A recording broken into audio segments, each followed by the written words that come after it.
This is Ebisu Station. This may be an ordinary drink, but this is no ordinary vending machine. High-tech vending machines have recently been popping up at Tokyo train stations. This one is operated by a touch panel. When a customer approaches, the display recommends certain drinks from its stock. But it doesn't just recommend items randomly. For example, the machine recognizes whether the customer is male or female and makes its recommendations accordingly. In this case, it suggests apple juice. I brought along my friend Suhail. Hi, Alex. Suhail, why don't you tell us a little bit about yourself? Yeah, my name is Suhail, and I'm from Saudi Arabia. I'm a student in a university in Tokyo, and I'm majoring in telecommunication engineering. Suhail is going to help us understand some of the technology we're going to be seeing today. Suhail is up on all the latest technologies. What's his guess about how this vending machine works? Well, yeah. Oh, I see. There's a camera. Yeah? Oh, so that camera reads your face, and I think it guesses the age and gender. So based on that, it gives you a recommendation. So the recommendation is water for you. Huh, that makes sense, I think. Vending machines have to evolve with the times, just like other devices. If you want to see Japan's latest and greatest gadgets, we can suggest some places in Tokyo to go. The Advanced Technology Exhibition Hall is about a 10-minute walk from Gaenmai Station. This is the place to learn more about the technologies that make smart vending machines possible. Admission is free. I can see myself. As Alex and Suhail approach the monitor, it pops up captions indicating their gender and age. The system makes its assessment instantly and isn't fooled by facial hair or expressions. Alex and Suhail are both 27. It pegs them pretty accurately. Yeah, actually, close. it's very Plus or minus close. 5. That's very interesting. This system uses state-of-the-art image recognition technology. First, the camera identifies defining facial features, like eyes and mouth. Then it checks a huge database of faces to analyze the contours of the face and metrics like distance between eyes and mouth. The software uses this data to determine gender and age, and it takes just 1/25th of a second. I think it's good for security. Mm-hmm. They can use it for security-wise. Yeah. Here's another use for image recognition technology. I have no... What do we do? This system recognizes smiles and even tells you how big your smile is in percentage terms. It works by looking at changes in the shape of the mouth and eyebrows. Some recent camera models have the ability to automatically click the shutter when the person in the photo smiles. This is another application of the same technology. The exhibition hall displays inventions by companies and research institutions that are being developed into commercial products. Here's a display you can wear like a pair of glasses. We'll take a closer look in the studio later. This is an automatic page-turning machine for those unable to do so. It's not on sale yet, but this is a fully working prototype. It's a robot. Let's see that robot. That looks good. 握手しよう. Oh, look, it's shaking my hand. Wow. How do you like that? That's pretty good, right? 握手しよう. It doesn't She like doesn't you. like. Oh, it shakes hands with you too. Oh, nice to meet you. This is called a communication robot. It was designed to interact with people. Wow. Do you like her? Robotics technology is being developed for use in many fields. A lot of robots are intended for medical applications. This device allows the wearer to do more than their physical strength allows.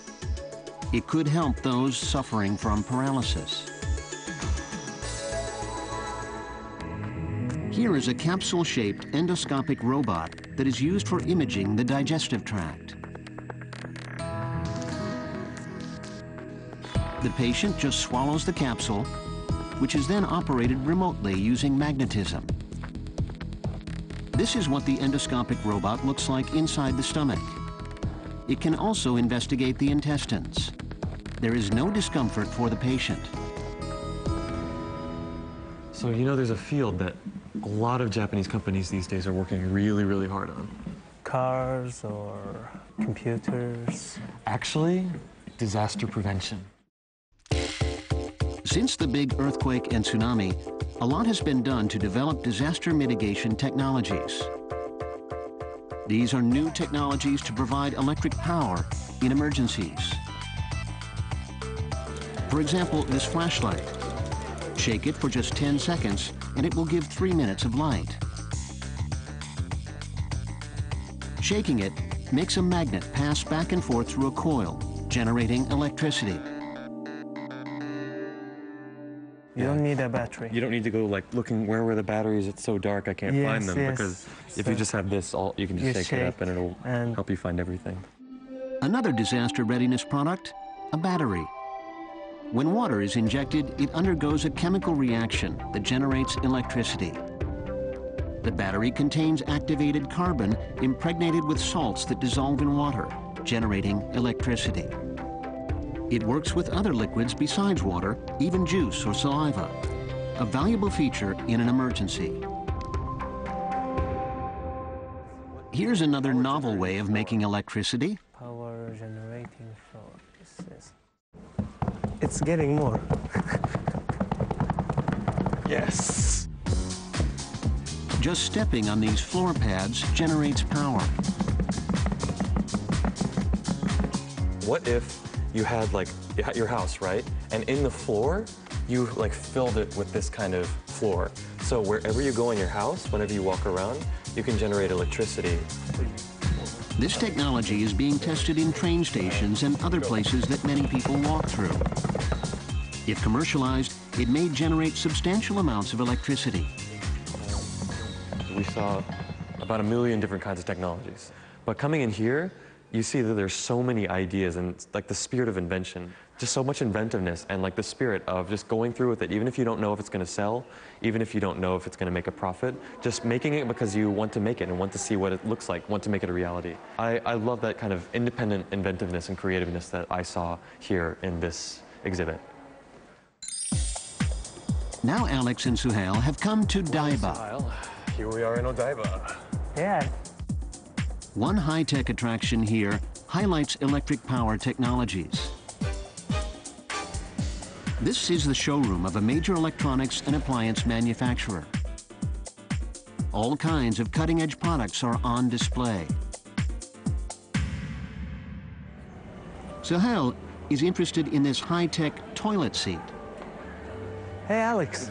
What? Come. What's up? See, can you see how it's changing? The seat changes color to show when it is warm. But our reporters aren't here for the appliances. Next to the showroom is an entire model home. That's their destination.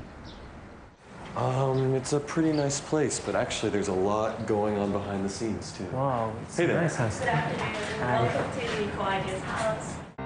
It may look like an ordinary house at first glance, but it's actually packed with futuristic features. So this Kawaii's house is a concept house which realizes zero CO2 by pursuing CO2 emission reduction and comfortable lifestyle. That's right. The concept behind the whole design of this house is to cut CO2 emissions by saving energy. How does it do that? First of all, solar panels on the roof generate electricity. There is also a generator just outside. So this system extracts hydrogen from natural gas, city gas, and allows it to react with oxygen from air to generate electricity. These systems efficiently generate and store electricity for the house right on site. The heat generated by the fuel cell generator is used for underfloor heating and to heat water for the shower.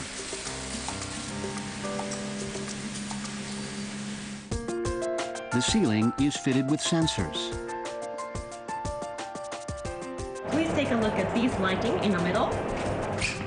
And now we have about 60% of the lighting in the entire room.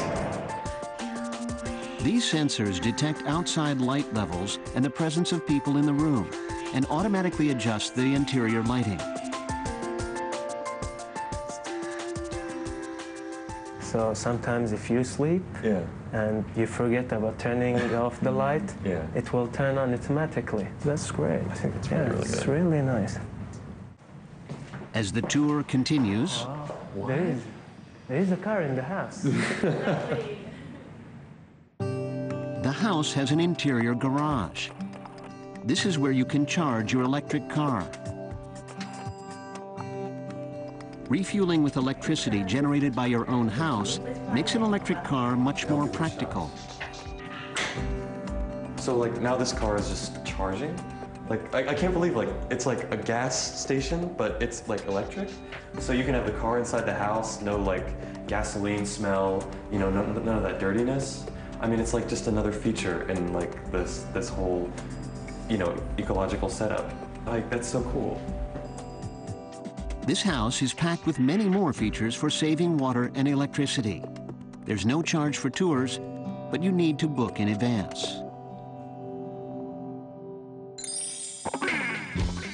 Also in Daiba, another major electronics maker has a museum that features state-of-the-art technology. What is all this? The exhibits use advanced audio and video technologies. Admission is 500 yen. The concept is to make the exhibits fun and hands-on. Great for kids.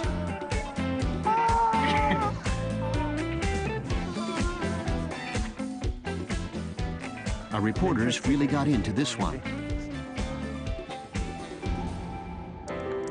You interact with this exhibit using a smartphone's camera. Okay, so When the camera sees this image, a computer graphic of a shark is overlaid on the screen.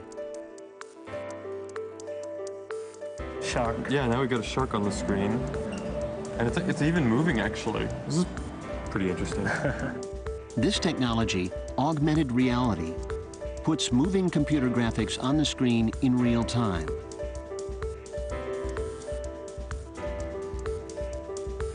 Oh my god, it's huge. There we go. This is the real size. 8.5 meters. Wow. That's so big. So it looks like we could take a picture with this. You wanna go get in front of the camera? Let me try. Okay. Why don't you kneel down a little bit? Where is the shark? It's above you. Ah. I'm gonna. There you go. There you go. There you go. Okay. 3, 2, 1. A memorable encounter with a life-size shark. Combining augmented reality with GPS results in applications like this. A view of the street you're on, with a screen showing the names of each shop or business. Tokyo's the place for pace-setting technology.